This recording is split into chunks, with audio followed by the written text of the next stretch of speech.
ഇൻസ്റ്റഗ്രാമിൽ ട്രെൻഡിംഗ് ആയി മാറിയ ആവിയിൽ വേവിച്ചെടുത്ത ബ്രെഡും കുറുകിയ ബീഫ് സ്റ്റൂവും കിട്ടുന്ന ഒരു സ്പോട്ട് അങ്ങനെ അങ്കമാലിയിലും വന്നിട്ടുണ്ട്. ഉച്ചയ്ക്ക് 1 മണി തുടങ്ങി രാത്രി 12 മണി വരെ ഒരു ചേച്ചി നടത്തുന്ന ഈ ഒരു ഷോപ്പായ ദ മോൺഗിനീസിലേക്കാണ് ഇന്ന് നമ്മൾ വന്നേക്കുന്നത്. അത്യാവശ്യം നല്ല ക്വാണ്ടിറ്റിയിൽ 130 രൂപയ്ക്ക് പുട്ടും ബീഫും ആവിയിൽ വേവിച്ചെടുത്ത ബ്രെഡും തേങ്ങാപ്പാൽ ഒഴിച്ചുണ്ടാക്കിയ കുറുകിയ ബീഫ് സ്റ്റൂവും കഴിക്കാൻ അങ്കമാലിയുടെ തന്നെ സ്വന്തം സിനി ആർട്ടിസ്റ്റായ സിനോജേട്ടനുണ്ട്. 4 പീസ് ബ്രെഡും ആ കുറുകിയ ബീഫ് സ്റ്റൂവും കൂട്ടി കഴിച്ച സിനോജേട്ടന്റെ അഭിപ്രായം ചോദിച്ച പാടെ ഒറ്റൊരു ഡയലോഗായിരുന്നു.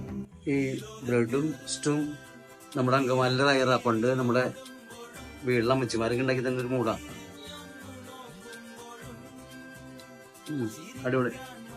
130 രൂപയ്ക്ക് ആ റേറ്റിലുള്ള ക്വാണ്ടിറ്റിയിൽ പുട്ടും ബീഫും നല്ല ചൂടോട് കൂടിയാണ് ഇവരിവിടെ സെർവ് ചെയ്യുന്നത്. ഇതിന് പുറമെ നല്ല കപ്പ ബീഫ് കോംബോയും പഴംപൊരി ബീഫ് കോംബോയും ഒക്കെ ആയിട്ട് നല്ല നാടൻ സ്റ്റൈലിലാണ് ഇവരിവിടെ കുക്ക് ചെയ്തത്. മാത്രമല്ല ഈ ചൂട് സമയത്ത് കുടിക്കാൻ പറ്റിയ നല്ല കരിക്ക് ജ്യൂസും ഷേക്സും ഒക്കെ നല്ല റീസണബിൾ റേറ്റിൽ ഇവിടെ കിട്ടും. അപ്പൊ ഇനി അങ്കമാലി വഴി പാസ് ചെയ്യുമ്പോൾ ഈ കാണുന്ന മോൺഗിനീസിൽ കയറി ഈ വെറൈറ്റീസ് ഒന്ന് ട്രൈ ചെയ്തിട്ട് അഭിപ്രായം പറഞ്ഞോളൂട്ടോ. സ്പോട്ടിന്റെ ലൊക്കേഷൻ വരുന്നത് അങ്കമാലി പ്രൈവറ്റ് ബസ് സ്റ്റാൻഡിന്റെ അടുത്ത് NH-ലുള്ള ഹോട്ടൽ ആര്യാസിന്റെ തൊട്ട് ഓപ്പോസിറ്റ് ആയിട്ടാണ്. അപ്പോൾ വീഡിയോ ഇഷ്ടപ്പെട്ടാൽ നമ്മുടെ അക്കൗണ്ട് കൂടി ഫോളോ ചെയ്ത് സപ്പോർട്ട് ആക്കണം എന്നും പറഞ്ഞ് അടുത്ത വീഡിയോ ആയിട്ട് കാണാം. By guys.